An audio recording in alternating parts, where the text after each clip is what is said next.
Se na União Europeia há 17 países que conseguiram criar um sistema de manuais escolares gratuito para todo o ensino obrigatório, por que razão é que em Portugal esta realidade até hoje nunca foi possível?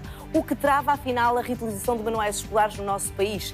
É esta a pergunta que lança este debate no 6 às 11. Convidei naturalmente a Porta Editora, a Leia e a Associação Portuguesa de Editores e Livreiros para estarem aqui presentes neste debate, mas todos, sem exceção, declinaram esse convite. Assim, esta noite tenho a honra de ter comigo o Diretor-Geral de Educação, José Vítor Pedroso, o professor de Português e do Ensino Básico, de resto, Paulo Guinote, João Paulo Batalha, da Associação Transparência e Integridade, e a partir dos nossos estúdios em Viseu, junta-se também a nós o Presidente da CNIP, Rui Martins. A CONFAP, a Confederação de Pais mais representativa do país, adiou consecutivamente o nosso convite até para participar na reportagem que acabámos de apresentar e por isso mesmo, e por essa razão, também não está aqui esta noite no debate, apesar de terem recebido o convite. Feitas os reparos iniciais, passamos à conversa e ao debate. Começo por si, Dr. José Vítor Pedroso, Diretor-Geral de Educação. Tem conhecimento destes brindes oferecidos a professores, destas atividades promocionais que, de certa forma, serão feitas à margem da lei? Nós, do ponto de vista de qualquer operação que seja feita à margem da lei, serão situações que, sempre que temos conhecimento, e não se passa apenas nesta questão dos manuais, mas qualquer questão seja à margem da lei, existe no Ministério da Educação um órgão próprio para resolver isto, que é a Inspeção-Geral de Educação e Ciência, a quem reencaminhamos de imediato todos os casos. Tem conhecimento se essa inspeção alguma vez, passando a expressão, inspecionou esta questão? Já foram feitas denúncias neste sentido? Já nos chegaram denúncias neste sentido, pouquíssimas, isto é, para um caso que pareceria tão sensacionalista, chegar-nos, eu diria que no último ano letivo chegaram-nos entre uma e duas questões relacionadas com estas da adoção de manuais escolares, que reencaminhámos de imediato para a Inspeção-Geral de Educação e cabe depois porque não é da nossa função da Direção-Geral de Educação ter atividades inspectivas, não é? Tudo que se passa na escola que seja sujeito a denúncia é a inspeção. Se for fora da escola, o órgão responsável por esta situação é a ASAI, portanto, como Inspeção da Atividade Económica. Ao longo deste trabalho de investigação também recebemos notícia por parte de muitos professores do norte e sul do país de que estas atividades promocionais das editoras acontecem fora do período estipulado na lei, ou seja, daquela semana do terceiro período, mas ao longo de todo o ano, que os promotores, ao abrigo de vários pretextos, seja porque vão ver como é que o ano está a correr, seja para perceber se há manuais que podem ser melhorados, acabam por estar consecutivamente dentro da sala dos professores e fazerem estas abordagens. Desta realidade, tem conhecimento e parece-lhe normal? A legislação relativamente à promoção de manuais escolares é muito estrita, se assim se pode dizer, define um período certo, 2 semanas por ano, em que essa promoção pode ser feita dentro do espaço escola. A partir daí não há possibilidade, e isso não significa que não haja exceções, mas não são do nosso conhecimento. É um processo que é da responsabilidade dos diretores das escolas e nós temos imensa confiança nos diretores da escola e, portanto, não temos conhecimento dessas atividades de promoção fora deste período. Nunca lhes chegou sequer essa denúncia? Não. Se me vier dizer que estas editoras, mas existem tantos outros que realizam congressos, realizam conferências, etc. E que essas conferências são apoiadas por editoras, acredito que sim. Mas isso não é uma atividade de promoção de manuais escolares. E parece-lhe normal que haja essas viagens e essas contrapartidas? Eu não falei em viagens, eu falei em conferências. Mas já nos falaram muito em viagens para essas nunca tive conhecimento, com a minha idade já estou há muitos anos no sistema educativo e nunca tive conhecimento de viagens pagas, nem oficialmente, nem na minha vida privada, com os meus colegas, com os meus amigos que são professores, nunca ouvi falar em viagens pagas a professores.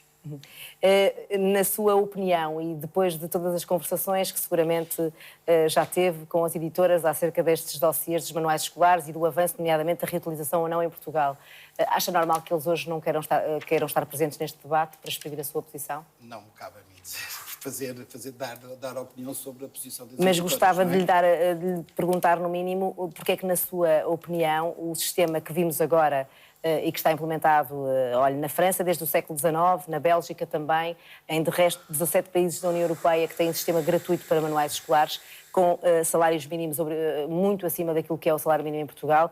Só a título de exemplo, em França é 1.144 euros. O que é que justifica que em Portugal nós não consigamos implementá-lo?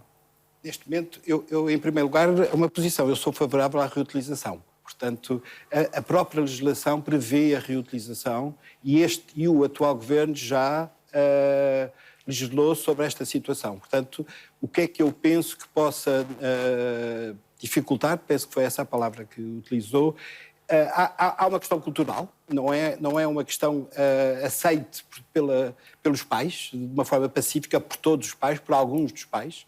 Portanto, há situações de algumas já bastantes escolas que têm bancos de livros para reutilizar e há muitos dos pais que fazem questão em não os reutilizar e aí penso que é uma questão cultural, mas penso que até do ponto de vista educativo, do ponto de vista ambiental, cabe à escola, cabe aos professores promover esta reutilização. Não é uma questão das próprias editoras terem oposto consecutivamente, até nas últimas negociações com o Ministério, aquilo que sei, a apelo foi muito dura, muito crítica e disse mesmo que não queria como eu lhe disse, avançar. este governo e os anteriores governos têm vindo a legislar sobre a questão da reutilização. Do conhecimento que tem, acha que é possível avançar para a reutilização sem o consentimento das editoras? Não precisa de consentimento das editoras. Portanto, completamente...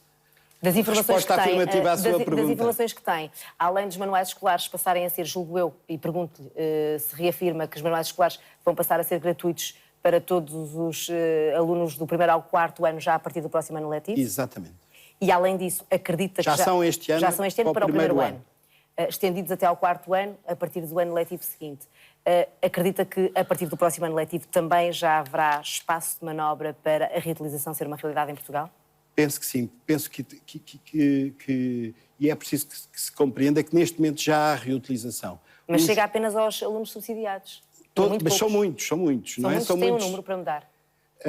Já lhe dou durante o programa, não tenho aqui, tenho que ir procurar aqui nos meus números, mas são muitos que já são reutilizados. E o pagamento de novos manuais são sempre feitos depois de esgotar a possibilidade de reutilização de livros. Portanto, se já é possível, com certeza é possível alargar a toda a população. Aquela que queira, é um direito também de qualquer cidadão dizer não, eu não quero, qualquer pai neste caso, eu não quero utilizar, eu pretendo comprar. Isso cabe ao pai que queira fazer essa opção, escolhê-la, não é? Não vamos proibir a compra. Falou em pais e antes de dar aqui a palavra aos nossos convidados em estúdio, eu vou aproveitar para falar com o Rui Martins a partir de Viseu. Boa noite. Não está cá o seu colega da Confap, por razões que já deixou evidentes também na sua perspectiva na reportagem. O que lhe perguntava existe de facto este complexo cultural, esta dificuldade para os pais de aceitarem a reutilização, como estava aqui a ser argumentado pelo Diretor-Geral de Educação? Tem sido também esse um aspecto que tem criado entrave à reutilização em Portugal? Boa noite, Sandra, e aos restantes elementos do painel. Eu, antes disso, queria, de facto, dar os parabéns pela peça jornalística que desmonta toda esta questão dos manuais escolares e nós, como CNIP, faz parte da nossa agenda e estivemos sempre ao lado, digamos, da medida do Governo, que faz parte, portanto, de uma medida do Governo, onde, pretende garantir a gratuitidade dos manuais escolares e a reutilização dos mesmos. E, portanto, essa questão cultural que aqui é colocada por parte do seu Diretor-Geral, para nós, como pais, eu pessoalmente não vejo nenhum problema na reutilização dos mesmos. Portanto, a questão cultura, as culturas mudam-se, adaptam-se e o que estará aqui em causa e o que deve ser tido em conta, de facto, é o objetivo da poupança, só é a questão das boas práticas e, portanto, se há países onde, ao longo de todos estes anos, têm já uma experiência larga, portanto, não vemos por que razão é que isto não há de ser implementado em Portugal. Quando a questão é colocada, porque é que isto não chega a consenso, ao longo destes 6 meses de trabalho onde a CNIP esteve envolvida, que pela primeira vez a CNIP como confederação foi chamada, digamos, ao trabalho neste sentido, como parceiro proativo de uma escola melhor para todos, que é aquilo que nós pretendemos, o interesse é muito diferente de um lado e do outro. E, portanto, se há interesses diferentes, naturalmente que o consenso é muito difícil ser alcançado. E nós, ao longo das reuniões e do trabalho que foi feito pelo nosso colega António Pinheiro, aquilo que discutia nas reuniões era a política do Governo e não era a política dos manuais. E, portanto, quando as pessoas pensam desta forma, de facto, há que impor e nós congratulamos para que realmente isto vá por diante e que não seja interrompido.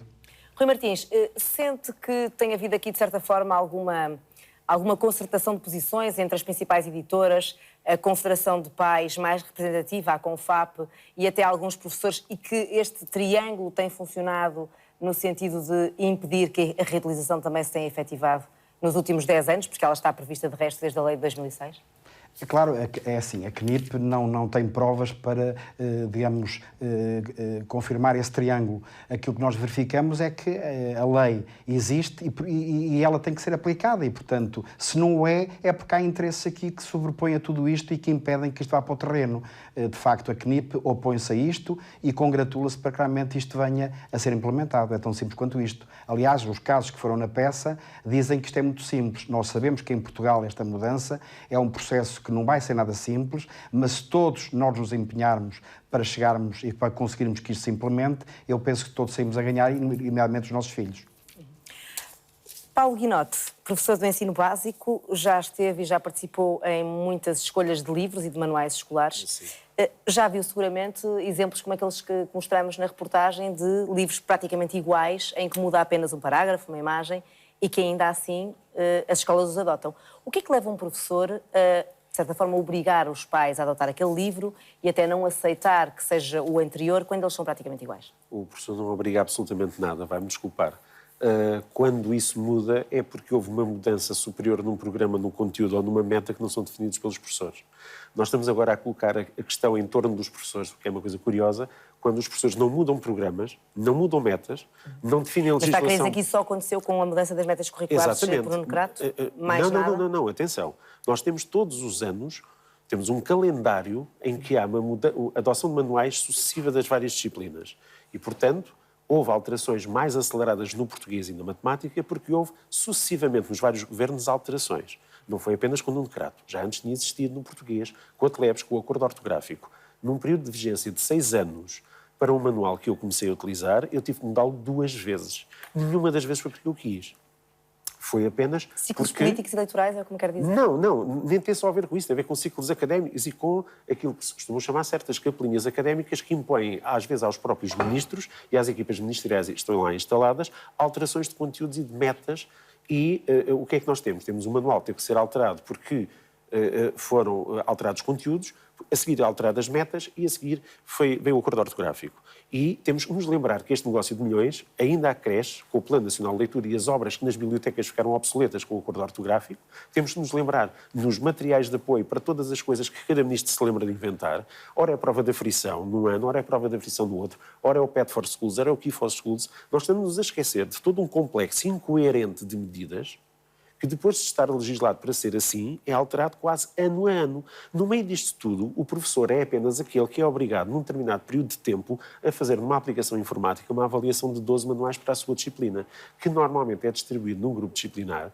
No meu, como somos 10, até dá um manual a cada um, mas há grupos disciplinares muito pequenos em que essa mudança de manuais tem que ser fruto de uma análise que a certificação oficial que devia ser feita por uma série de instituições nunca conseguiu ser completamente implementada. E, portanto, o que é que faz o professor? O professor não obriga o pai a comprar. Aliás, muitas vezes até se dá a indicação, se tem o livro do ano anterior, no caso da História, não é porque tem mais um C na ação ou na atividade que o Afonso Henriques passou a vencer a Batalha de Mamed no outro ano. E, portanto, muitas vezes o que acontece nas escolas até é essa reutilização promovida pelos próprios professores e a sua reutilização através da utilização de manuais que têm então, os mesmos o que é que está conteúdos. errado na sua perspectiva? O que está errado é toda uma arquitetura dos programas, do currículo, que essa sim segue ciclos eleitorais e muitas vezes mini-ciclos eleitorais. E é isso que tem impedido a reutilização em Portugal? A reutilização não tem sido impedida por isso. A reutilização não é um processo que se decreta hoje e 2 anos depois estamos todos a reutilizar. Não, mas se me diz que está sempre tudo a mudar... obviamente, se está sempre tudo a mudar e as mudanças são tão significativas como aquelas que me acaba de elencar, a reutilização também será difícil. Então, como é que faz sentido termos aprovado uma lei em Portugal, que está de resto em vigor, que diz que deve haver estabilidade curricular de 6 em 6 anos, se, na prática... Sim, mas nós todas as leis dizem... Existem para serem desrespeitadas. Não. Pelo contrário, todas as leis são feitas para ser respeitadas, mas começam por ser desrespeitadas pela pessoa que legislou. E eu vi a peça das 9h30, eu posso agarrar nos 2 ex-ministros que apareceram e dizer que eles próprios se desrespeitaram a si mesmos.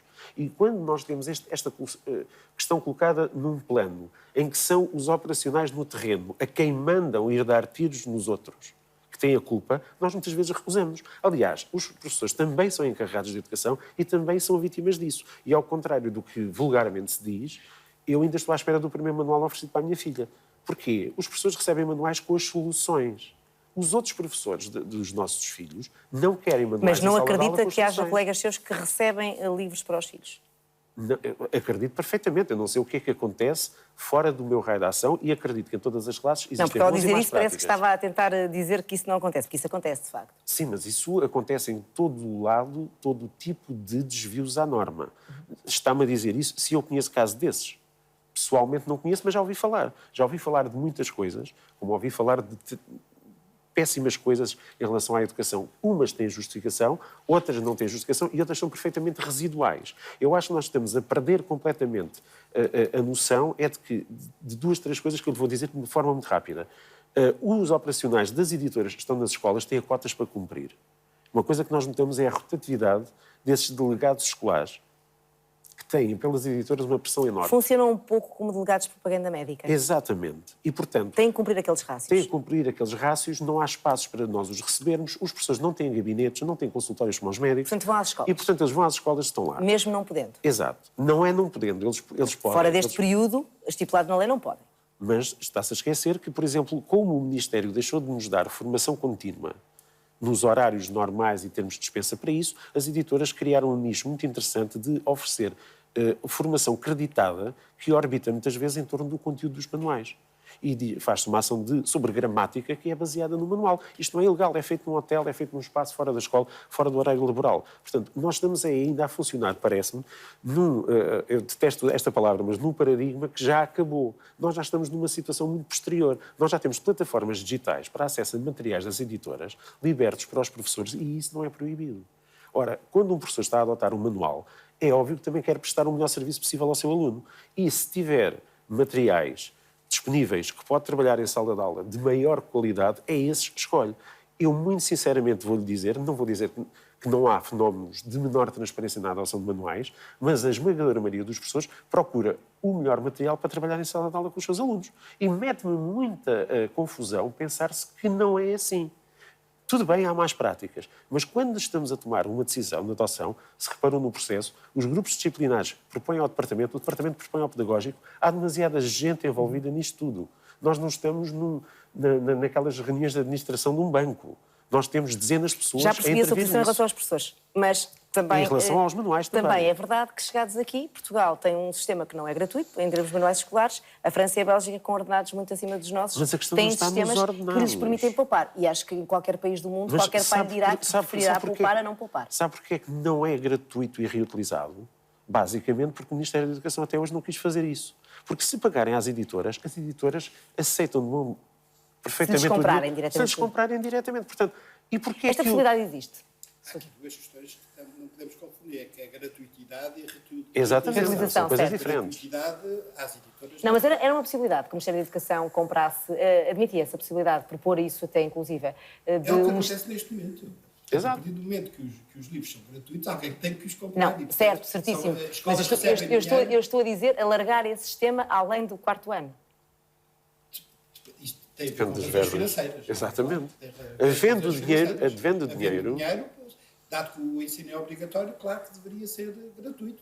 Haja orçamento de Estado que comporta essa despesa. Isso exatamente.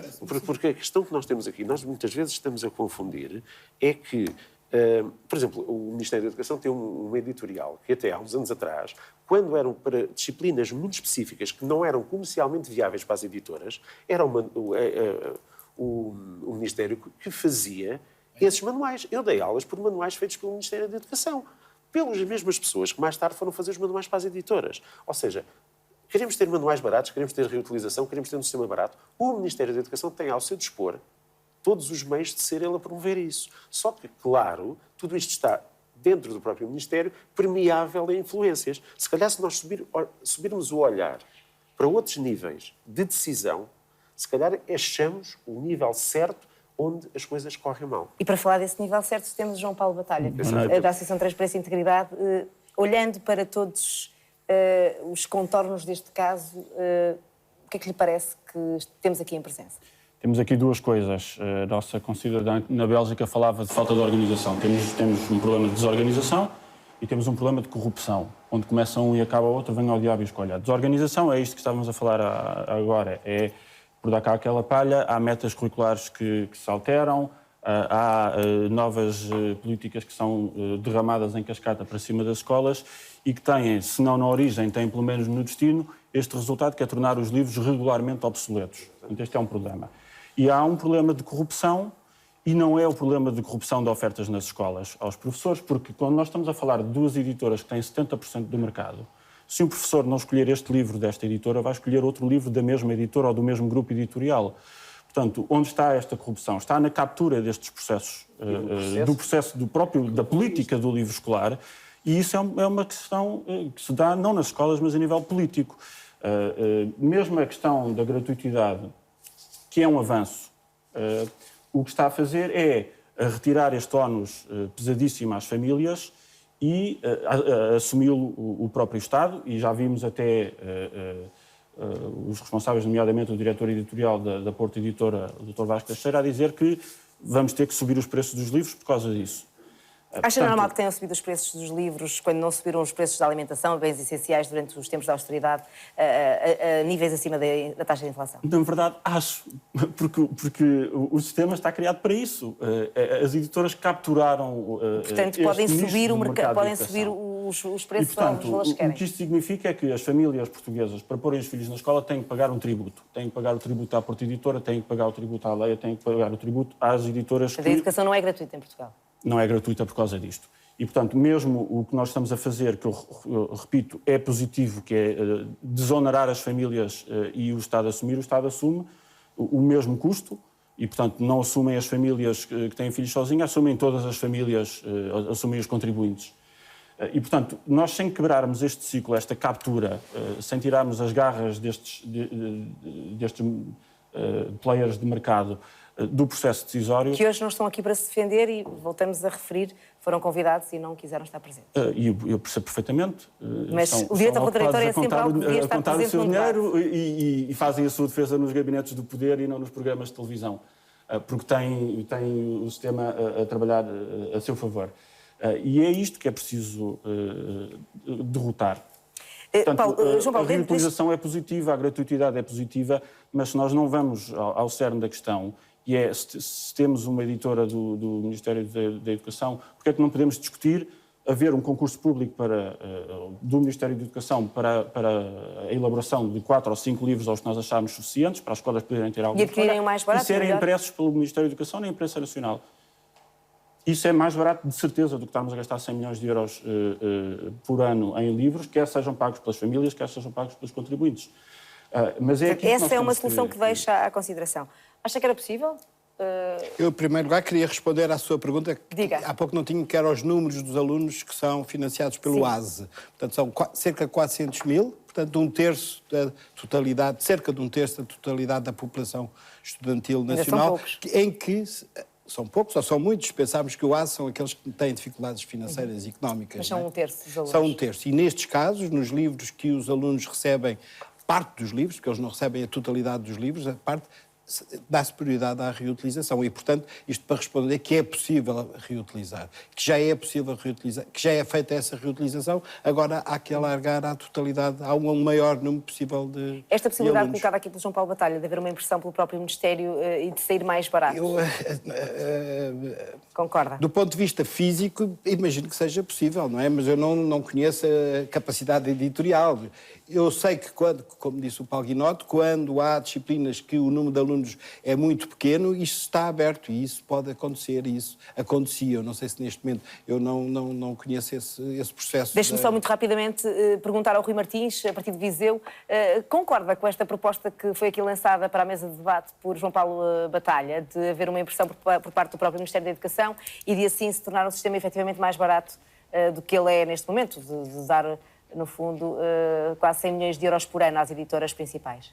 Eu penso, de facto, que estes consórcios que o Estado acaba por, ao longo dos tempos, vir a atribuir a empresas privadas, qualquer pessoa com muita facilidade percebe que, se isto fosse feito pelo próprio Estado, seria muito mais barato. E, portanto, este poderá ser o caminho, de facto, na poupança e nas boas práticas. porque não tenho qualquer dúvida que se for o Estado a assumir a impressão dos manuais, que será muito mais barato do que aquilo que as empresas, o negócio de milhões que nós verificámos na peça que hoje acabaram por apresentar. Acho que não há dúvidas nenhumas quanto a isso. Paulo Guinote, concorda? Eu concordo com todos os sistemas que explorem todas as hipóteses que sejam benéficas para os alunos e para as escolas. Não tem que ser exclusivo do Estado. Não temos de dizer depois que o sistema é stalinista e que é centralizado. Devemos apenas dar a possibilidade de, tal como se fazem parcerias em muitas outras áreas, aumentando a capacidade de trabalho da editorial do Ministério da Educação, fazer-se exatamente concurso público para a produção de manuais. E esses manuais entrarem no... Nem que seja... Não vou dizer que têm que ser obrigatórios. Entrarem em nem que fossem as próprias editoras a imprimi-los. Nós temos escolas, há 1/3 de alunos, mas, por exemplo, a minha escola são 40 e tal % de alunos que recebem manuais. E há uma escola perto da minha que são 80%. Portanto, nós temos que pensar que é como as refeições escolares e tudo isso. Há realidades distintas. E se alguns tiverem que pagar, porque têm meios para isso, ou querem, ou porque eu quero guardar os livros da minha filha para mais tarde, também temos que ter essa liberdade. Um sistema conjunto, temos que ter um sistema aberto, conjunto e que permita todas estas opções.